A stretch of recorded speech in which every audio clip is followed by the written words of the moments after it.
Bueno, buenas tardes. Os doy la bienvenida a esta conversación que vamos a mantener un poco, donde os vamos a contar un poco la experiencia que tuvimos en San Francisco. Contamos hoy con mi compañero David y con Robert. David y yo fuimos estudiantes del máster de diseño, el máster Digital Minds, UX UI Design Thinking. Y el año pasado tuvimos el placer de visitar en San Francisco una visita en LinkedIn en la que conocimos a Robert, que es Senior UX Designer en LinkedIn San Francisco. Entonces, David, si quieres, preséntate tú y explicamos un poco y luego podrá presentarse Robert. También Vale. aprovechar, para decir que la conferencia luego va a pasar a ser a inglés para poder tener el tema para hablar con Robert. Y podéis dejar vuestras preguntas y a la medida que vaya avanzando el directo, pues iremos contestándolas. Vale. Bueno, mi nombre es David. Como ha dicho Carlos, el año pasado estudié en el máster de Barreira y gracias a eso, pues tuvimos la oportunidad de ir a San Francisco y conocer a Robert y algunas personas de su equipo en LinkedIn y que nos ayudaron y nos hicieron comprender la importancia del diseño y ser diseñadores de experiencia de usuario o diseñadores de producto. Y actualmente tanto Carlos como yo trabajamos juntos como diseñadores UX y UI. ¿Vale? So now, please, Robert, introduce yourself to people. Great. I really appreciate you guys doing partially this in English so I can kind of pick up what y'all are saying. Of course. I'm Robert Surrency. I am, like it was said before, I'm located in San Francisco and I work with LinkedIn, specifically LinkedIn Learning, which is online courses. So glad to be here and really appreciate you guys sharing this time with me. Thank you for spending your time with us. So right now, the first question is obviously about the virus is going on right now. So how are you and your team handling the situation of having to work from home instead of working from your headquarters? It's an interesting time, if you guys can imagine. Very similar to a lot of places in Europe. We are shelter in place is what they call it, which is basically everybody stays home. It's different. I talk to my dog a lot more than I used to. That's that. She's kind of, I won't say her, but yeah, you know, it is an odd time. But there's a lot of remote communication tools such as Google Hangout that we are able to talk with one another face to face instead of just through chat messaging. But yeah, it's a unique time. It's everybody's trying to be productive while trying to figure out what, you know, their new routines look like when it's encouraged to stay home. So now when you think about communication, do you now realize that you communicate a lot with your colleagues in person? Like you really miss that communication being physical in one place instead of being at home doing Google Hangouts or virtual meetings? Yeah, it's a lot harder. Like you're saying, like when you are in person, it's a whole lot easier to ask a question, to get a quick answer to something, to show them a design. It's a little harder just because you have to kind of set up time with people to share things, especially through video. But the one thing that we try to do is over communicate. So it's better to talk more than to try and talk less, considering nobody is in the same space. So by over communicating and actually oversharing, we're able to try and get through some of the more difficult challenges of everyone being in different places. Okay, so that's interesting because we are trying to do the same. Like right now, at the moment, we do daily reunions, daily meetings in the morning. So everybody keeps the same pace. So after that, we keep talking the whole day between one another. So that's interesting because we are in a really small team and we communicate the same way, I think, to solve all problems. So it really doesn't depend on how big the business is, I guess, or agency, or if it's a studio. I guess it really, we have a need to communicate with each other and solve all our problems.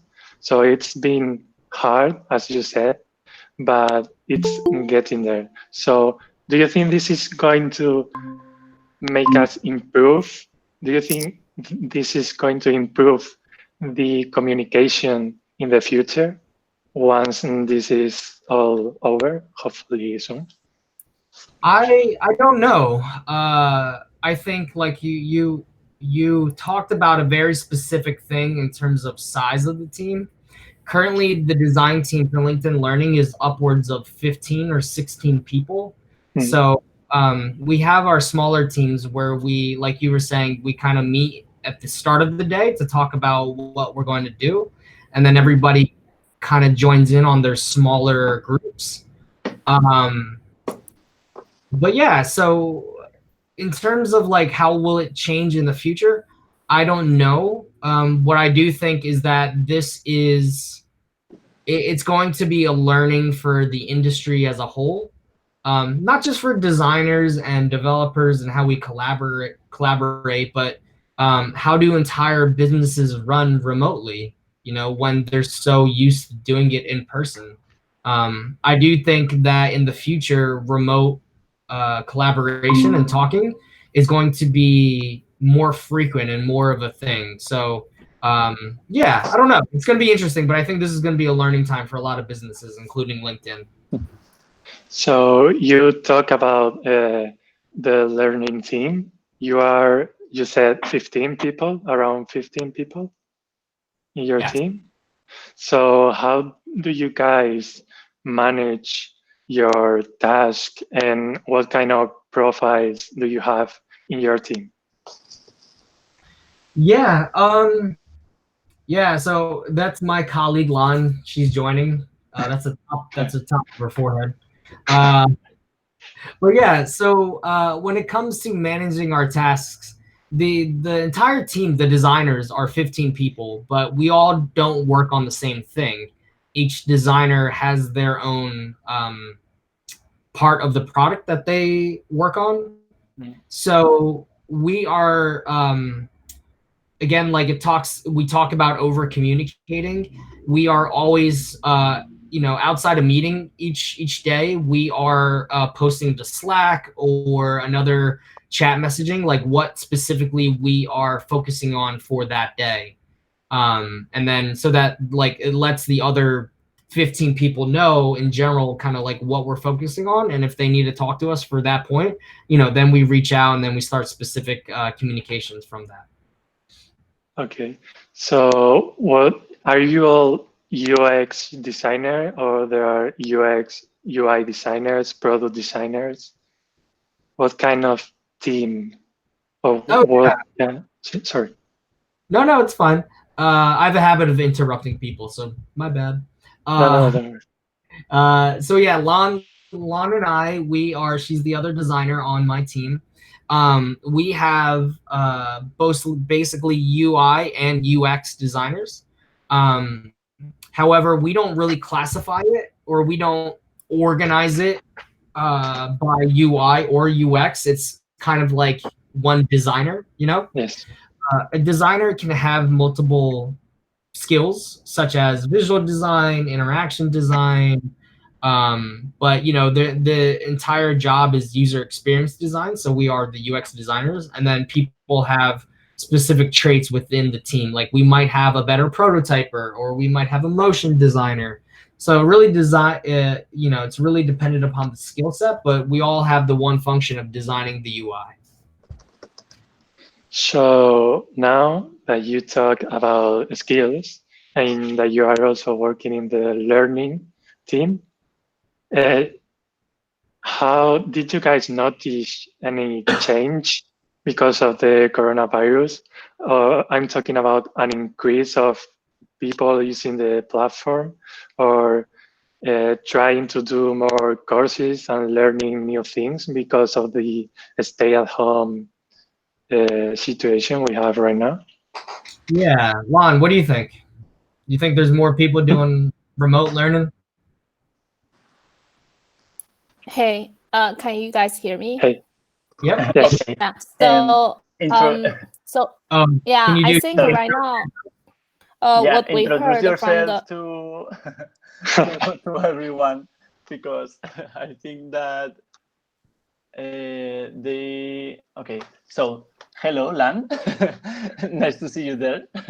Can you introduce yourself and tell us what do you do at LinkedIn, and okay, just talk a little bit about us, and then we reconduce to what we were saying. Sorry. Sure, no problem. Hey, hey everyone. My name is Lan, and so I've been at LinkedIn for almost 4 years.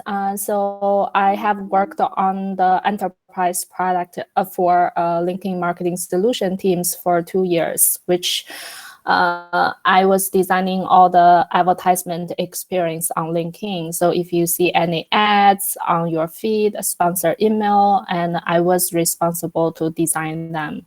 And also the digital marketer experience, like how to create these ads.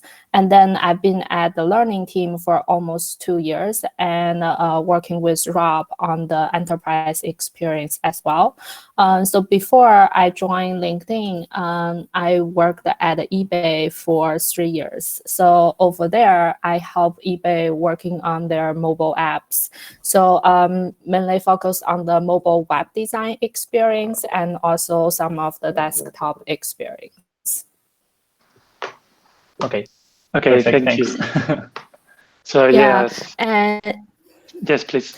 so to answer your questions, I think right now what we heard from the company is when we make all those LinkedIn learning courses, we actually invited all those authors to our campus at the South California to make all those recording. But right now, due to this coronavirus, all those on-campus recording work will stop, and they will send out, I think what they are doing is they are sending out more devices, remote devices people's home, so they can record all those courses remotely. But it does hire those authors or those instructors to have some skills to record their videos. So I think maybe the amount of courses we produce during this time will be decreased. But meanwhile, our platform is working on another product called the Learning Experience Platform. So that product is really focusing on increasing the liquidity of all our courses. So we are working with a lot of third-party content providers. For example, I don't know if you guys know Treehouse. So they are like a company focusing on a lot of like web design things. And so we are providing more content, collaborating with third-party providers. And then for learners, I think there are more and more people coming to the LinkedIn Learning website. What I heard is the traffic did get increased. And from the company level, our company wanted to increase or double down the effort on the consumer learning. So I think this is a good, I mean, I think this probably potential opportunity for the learning team to have more impact to all the professionals on LinkedIn platform. Yeah, so to what Lan was saying, you know, we have the two sides. We have the instructors who are the ones recording the courses that are being watched, and then we have the people that are actually coming to the website to learn. I can't share any specific numbers, but we've seen a lot of usage, like you were saying, because of the coronavirus and how it's kind of keeping people at home. We have seen growth in that area.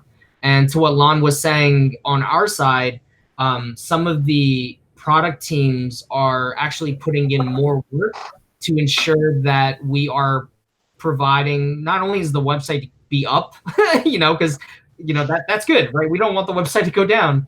But Talan was saying we are putting a lot more effort into our services just because we know that people are taking advantage of the time at home to learn more and new skills. So from a different perspective, talking about a similar thing, but if we talk about skills, do you think it is better for young designers to focus on a specific skill, or to try to generalize and learn a few different skills? So you talk about the teams and their profiles. You don't really talk about UX, UI. You really talk about the designer, I guess.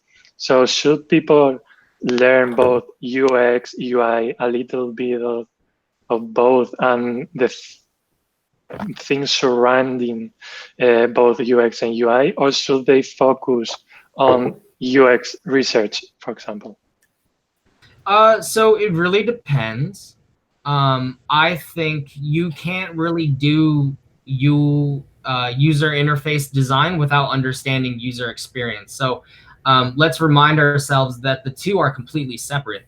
User experience isn't just about the pixels and what you click on or touch. It's the mindset of trying to understand how people use technology, right? So that's user experience, and we design the experience. And that can be done in many ways. Like, it doesn't have to be digital, right? It could be a service of a business. So user experience is the kind of overarching term.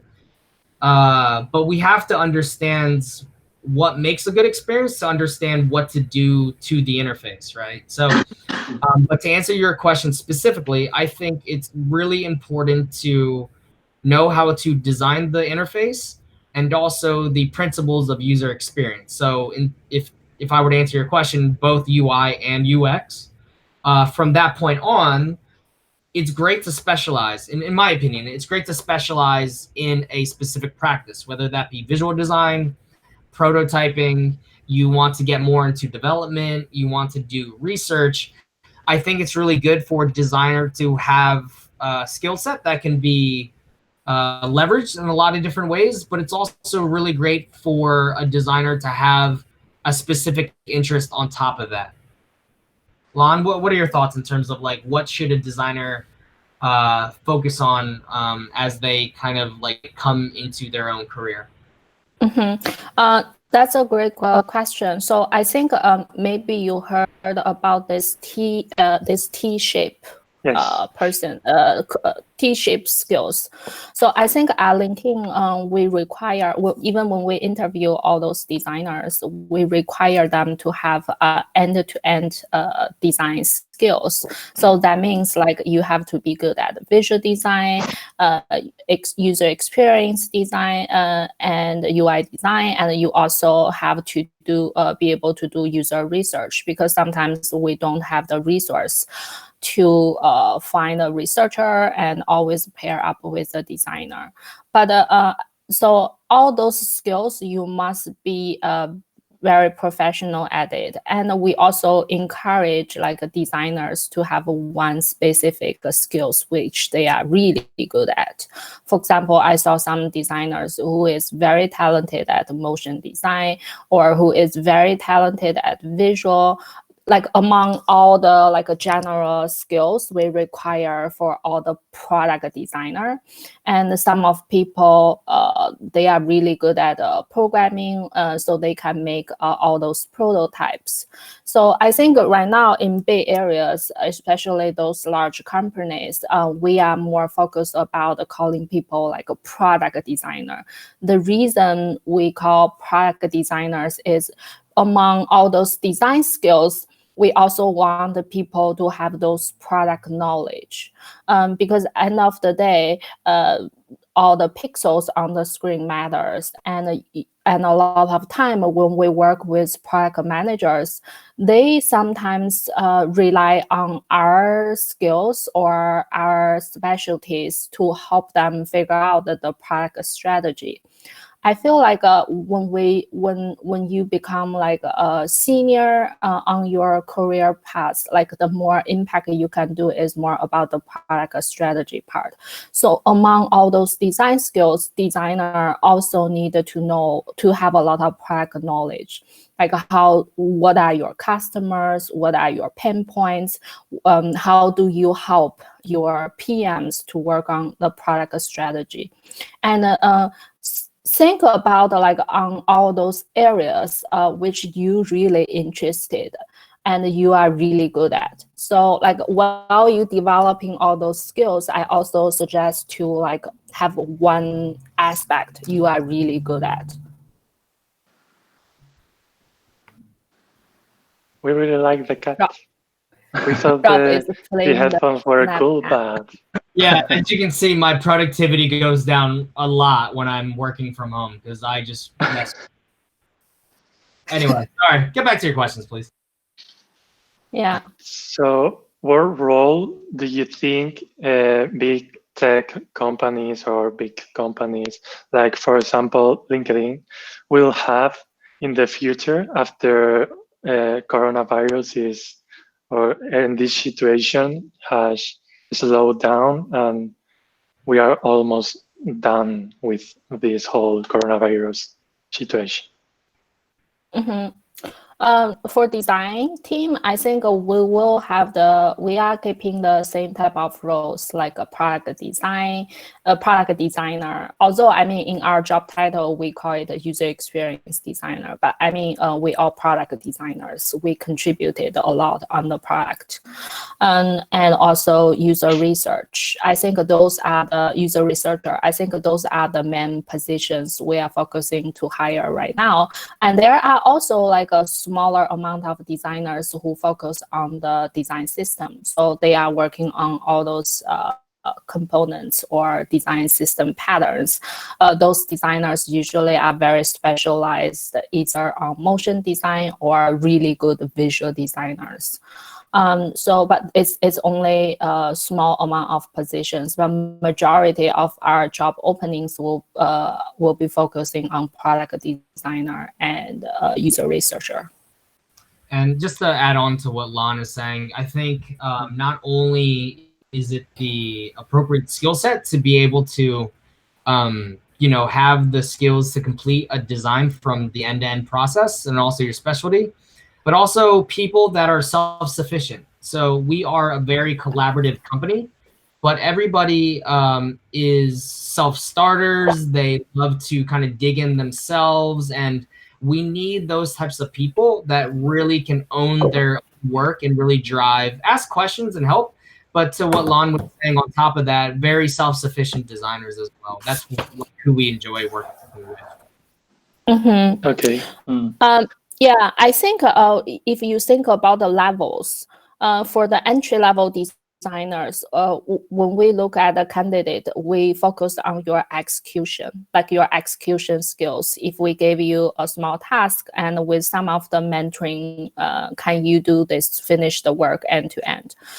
Think about mid-level designers, we focusing on like execution and collaboration, because as Rob said, at the end of the day, like you need to collaborate with cross-functional partners like PM engineers, and then to finish your work, because our work is not going to be directly implemented by ourselves, right?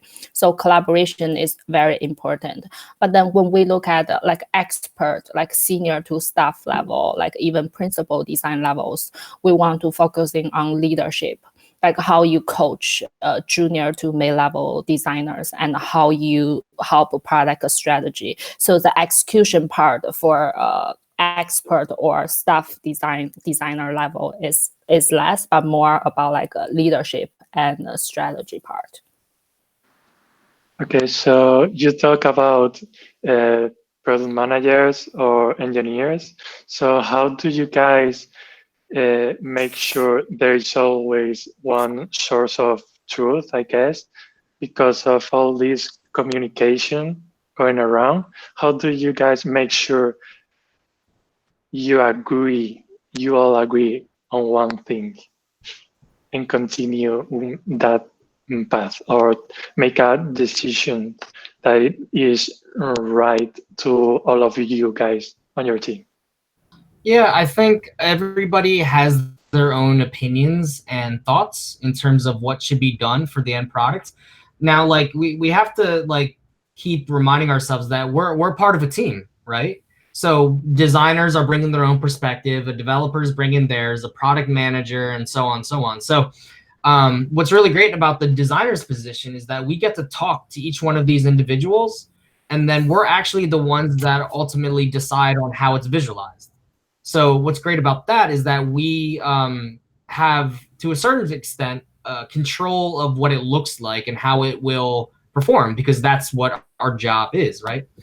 So that's the really great part. The other part is agreement. I think you really need to have set agendas and goals for each of the meetings. Everybody's marching towards a certain deadline, right? And so typically at the start of a project, you all agree on the process in which you'll go through and like the different milestones that you need to hit. So that's like a really good measure for things that you need to kind of aim for and complete along this larger time frame.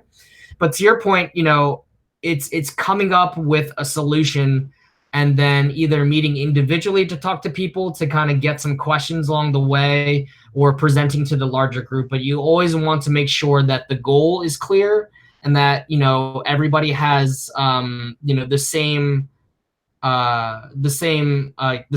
goal in mind, so that when you do present something, it's all in agreement because everybody knows and understands what you're trying to do.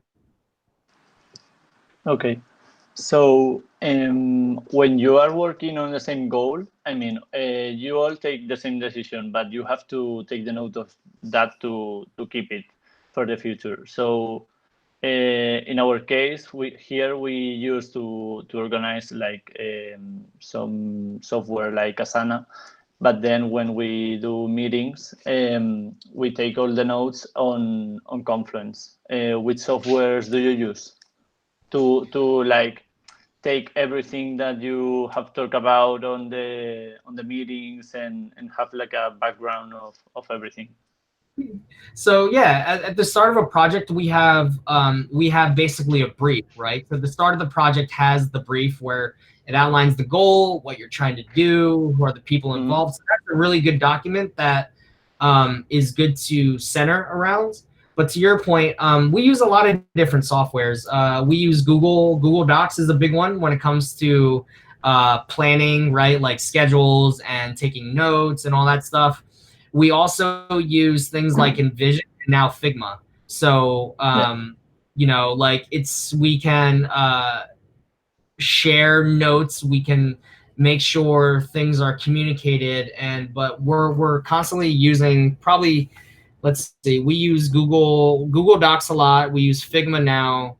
Envision's a big one. Office 365, which is Microsoft's kind of version of Google Business Apps, if you will.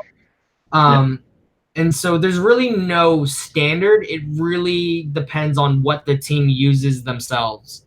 All the tools kind of do the same thing. If you imagine, it's just a matter of like what the team agrees on to leverage as they go through the project. So not everybody is kind of all over the board.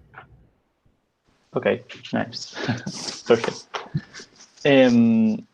Okay, so David, do you have something to? No. Okay. So, which tips will you give to designers that are working now from home? Okay, so we need to have everything documented, to everyone know about what's happening and everything. So, which suggestions would you do to these designers in this situation? Yeah, so I think it's a really interesting time that we are in, because it's not just a subset of people. It's like everybody's working from home. But like, you have to imagine this isn't new to people working remotely. There are people, especially freelancers, who at times work full time from home. So what's been really great is learning their practices and how that translates to us. So, for example, what I do for my day to stay sane is to I walk my dog in the morning. I have routines. You need to stick to your routine and keep busy, because you want to continue to feel productive so that you don't just kind of lose yourself in being inside all day. So my day primarily is I walk my dog in the morning, I'll make my coffee, and then I will get ready and like I will shower, I will, do everything like I'm acting like I'm going to be going out. So I don't stay in my pajamas. I put on a pair of pants and I put on some shirts. And so you shower, you get ready, and you act like you're going to go out, because it's the how do you want to say it? It's the act of getting ready. And even though you're staying inside, it's that whole mindset of like, I'm getting ready to do something, right?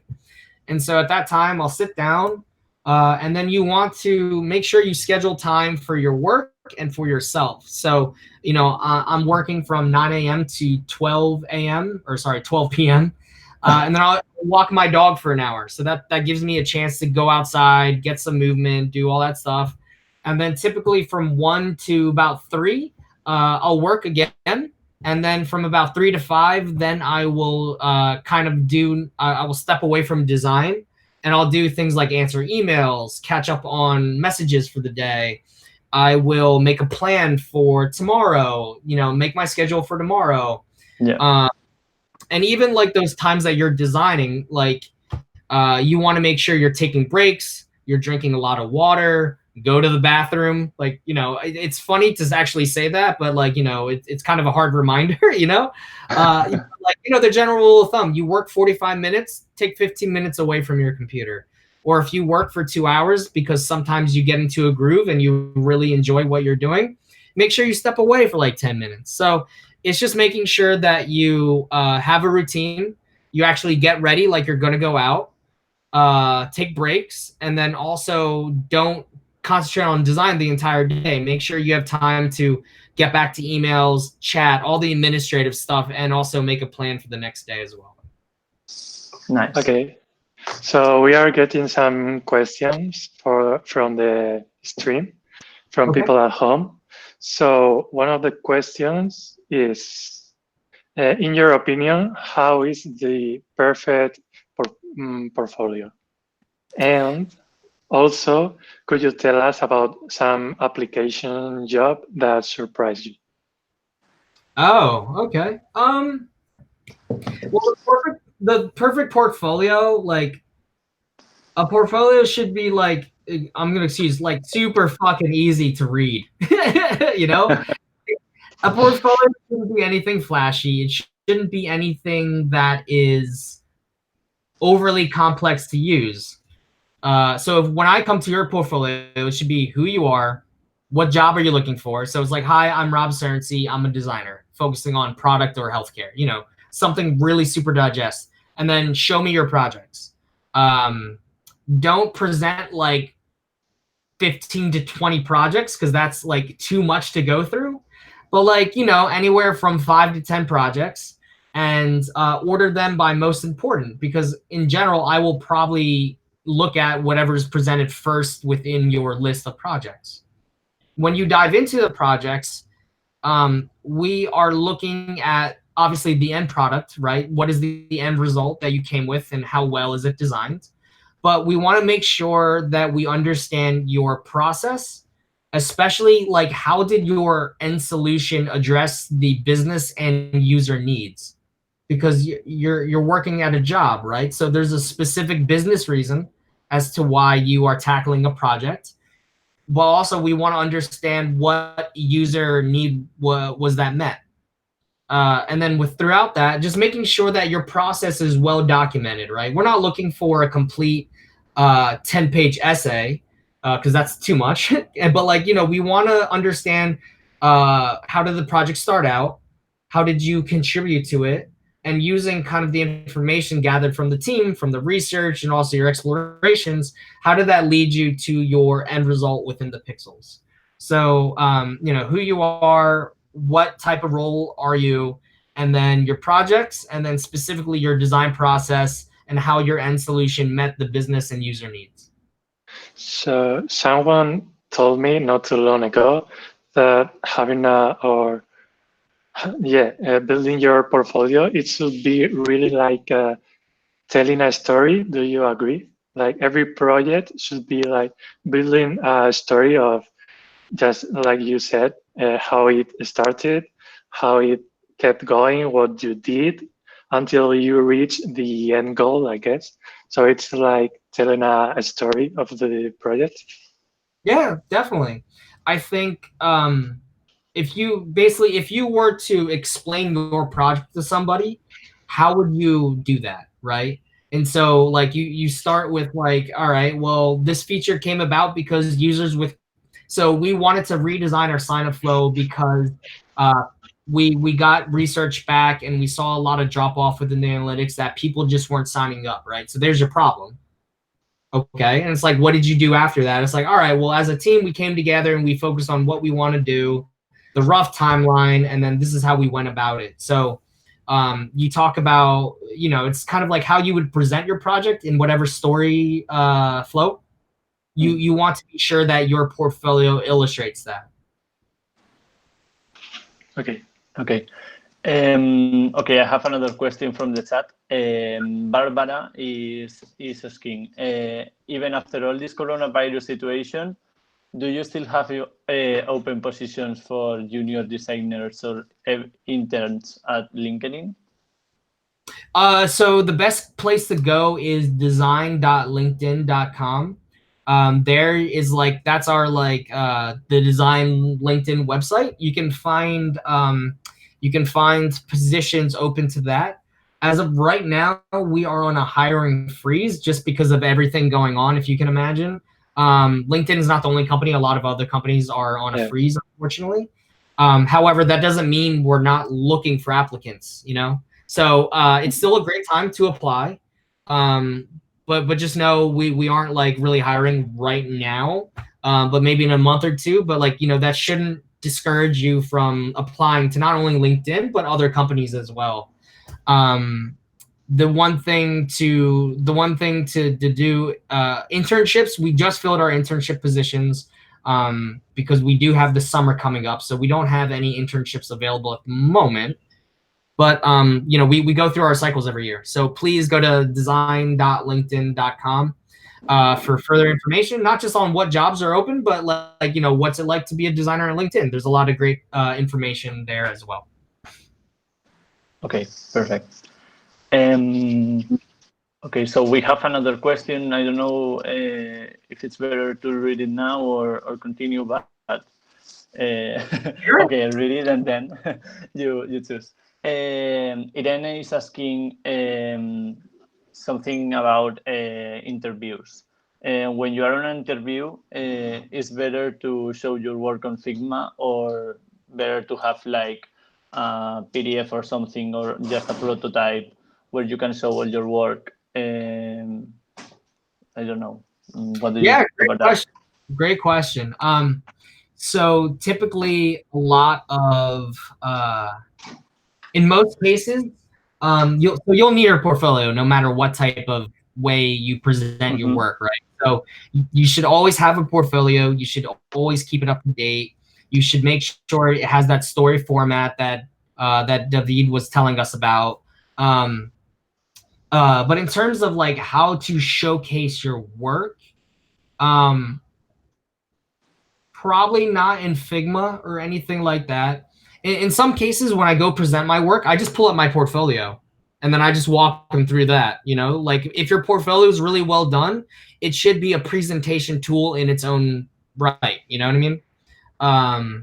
But usually if you were to present to like, so for LinkedIn, you have 2 phone interviews. So we'll walk you through, that's where we'll take a look at your portfolio. You'll explain your projects. And then if you pass the 2 phone interviews, we bring you into the offices to do a person-to-person presentation. At that time, we require you to make a presentation deck. So in that case, a lot of people will use a lot of information from their portfolio, but they will make a presentation deck, because not only do we want to talk about your projects, but you want to, you know, tell a little bit about yourself, you as a designer, what are some of your hobbies, and then we'll go into your work. And so, you know, that will be more of a presentation form. So that's like Keynote or PDF or even Google Slides. And so it really depends, but 1, you always need your portfolio. So, you know, that's always there. 2, you can to some sort of presentation that goes into things a little bit more detailed. Now, the presentation doesn't have to be slides. If you want to do something creative and say like Figma, that would be actually kind of cool, because you could, you know, your what do you call it, frames or whatever it is, within Figma, right? You could create a presentation using that. So, you know, I think what's really great is with all the tools out there, it's really great to find a creative way to present your work in addition to whatever you have in your portfolio. Portfolio is a requirement, so always do that. Okay, perfect. And do you remember a presentation that have especially surprised you, like, I don't know. Bueno, it's another question from the chat. Yeah, like in terms that you will recommend that surprised you from someone at LinkedIn or something? Not anytime recently. Honestly, the most memorable portfolios are the ones that were, or sorry, the most memorable portfolios and presentations were the ones that were just really easy to understand. You know, usually when you present work in an interview, you present 2 to 3 projects, and you have to do that within an hour. So you don't want to spend like the full hour on one of the projects, right? So what I really find memorable are designers who can present their work, go into enough detail, but without kind of like going too far deep that you lose your audience, right? Like I don't really need to see like all the 10 iterations that you did. It's like, you know, show me the 1 to 2 iterations and explain like what led to your final decision, right? Because, you know, what we're trying to gauge is not only about your process, but how well you present, because communication is really big, and especially within a team environment. Okay, so we have more questions from the chat. Carlos is asking, having worked as in-house designers in big companies like Google, Microsoft,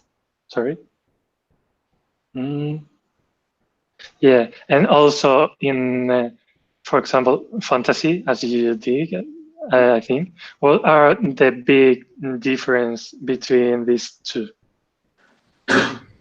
Great question. Yeah, so I wasn't I worked for a lot of different agencies for 13 years before I came to LinkedIn. So I'll talk about working at in-house or a client-side team.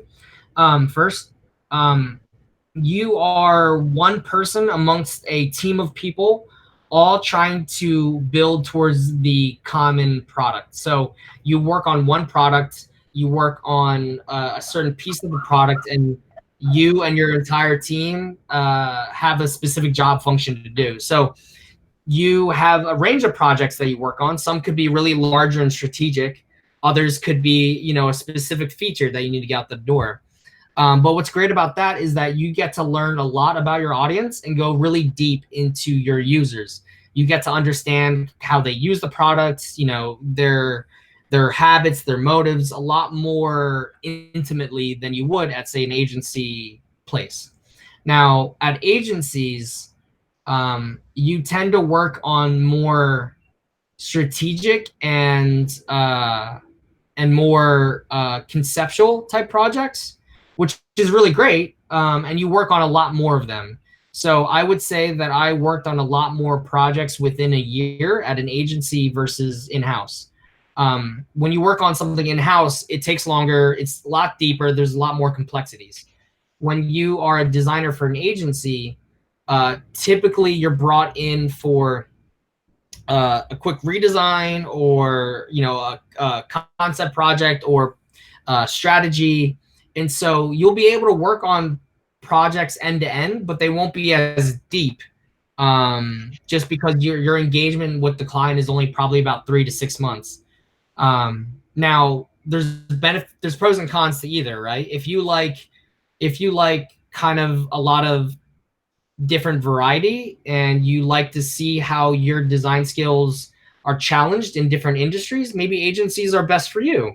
If you want to work on a team of people and really get to know your coworkers and build and get to know something more deeply, in-house is better.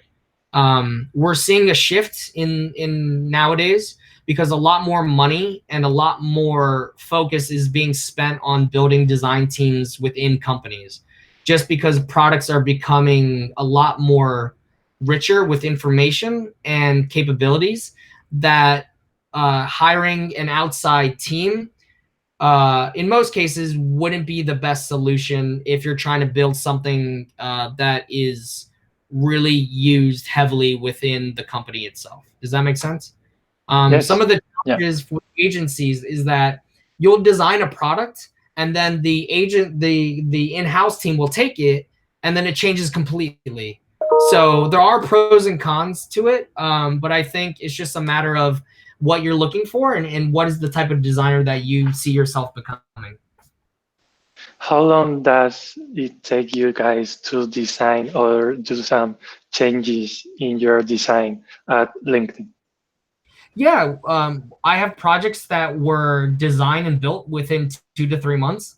And then I have projects that I've worked on for 6 months that got killed. And I'm on a project right now that we're hoping to release the first, the MVP or the version 1 in 2 months. But that's the first phase in like a 2-year process. So that's what's really cool. And like, as an agency designer, that was a misconception that I had about coming in house, that you wouldn't have the variety. But you do. It's just different. Instead of changing to a different industry, like designing something for fashion, and then I'll go into like automotive, right? I'm working on still learning, but we have our own small projects and also big strategic parts as well.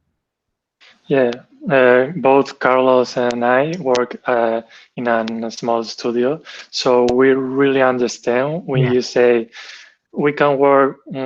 Today we are working, for example, about real estate, and tomorrow we can do something about a zoo or animals or anything related. So it's really different between one day and another, the kind of work we can do. Yeah. Oh man, are you guys hiring? That sounds awesome. We are pretty great, pretty happy, I must say. we learned a lot last year when we visited San Francisco.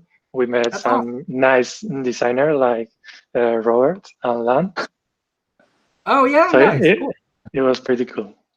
Yeah, we were probably the most boring group you met with, huh? You are not, for sure. No. So also from the chat, Mari is asking, which advice would you give to a young digital designer that might see her or his job opportunities very limited because of a possible economical recession due to coronavirus? That's a really hard one to answer. I'll try my best, because everybody's feeling it across the board. It's not just people starting their career out. This is a really odd and uncharted time for not just us, but the world. I myself am trying to figure out how to keep a job, while LinkedIn is trying to figure out how to run a business, while like my family is just trying to figure out how to be stuck at home. So, you know, it's not just people starting out their careers. Everybody, including ourselves, you all, like, we're trying to figure out how to navigate this some of these challenging times. But specifically for starting out a career, you know, opportunities are limited. People are getting laid off because companies are struggling to keep them aboard. So it's not just that, but I would say continue applying. Keep applying. I read an article yesterday that the worst way to go about job hunting or job applying is to not apply at all, right? Like, just keep going out there. You have companies like Envision. You have companies like other people that are, I think Google's hiring remotely. So there are companies that are trying to figure out how to keep hiring amongst these weird times. But my advice is to just keep applying, even if a job like LinkedIn isn't hiring at the moment, but we will be, right? So the worst part is to not apply. So just keep applying, keep trying, keep asking other designers or other colleagues, students on feedback on how to continue to tweak your portfolio, how to change it up. But yeah, just keep applying and just keep doing research on what companies are hiring. It is a troubled time at the moment, but again, the worst thing to do is not to take action at all, because if you're not putting yourself out there, then how are people able to find you? Yeah. Okay. Just a few more questions and Sure. We will be done. We will try to answer all the questions after the streaming is done. So Laura asked, which part of the design process do you enjoy the most and which you enjoy the less? The one that I enjoyed the least is speccing. You know, doing all the measurements, all the cutting of the assets for my engineers. I've been doing this now for 14, 15 years, and that part has always been annoying. It doesn't matter how productive of a tool you have, like that part is like, I like the concepting part where, you really don't know what you're doing. You're trying to figure out not just the design, but like what strategy is this feature trying to, or what user need is this feature trying to serve. And so that's really great because you get to just concept. There's really no barriers, and your team is looking to you to help them visualize what it could look like. And that's really fun because like then you start to see people's reactions when they see things for the first time or they see an idea. And so that part's really fun because you get to just like play around with different ideas and like concept really fast. Okay. Carlos? Okay. That's it, I think. Last question. I think we have one more. Anna asks, how much decision-making power you guys have because of the company you are at right now, LinkedIn, in this example? I'm going to bring my cat back, if that's cool with everybody. There it is.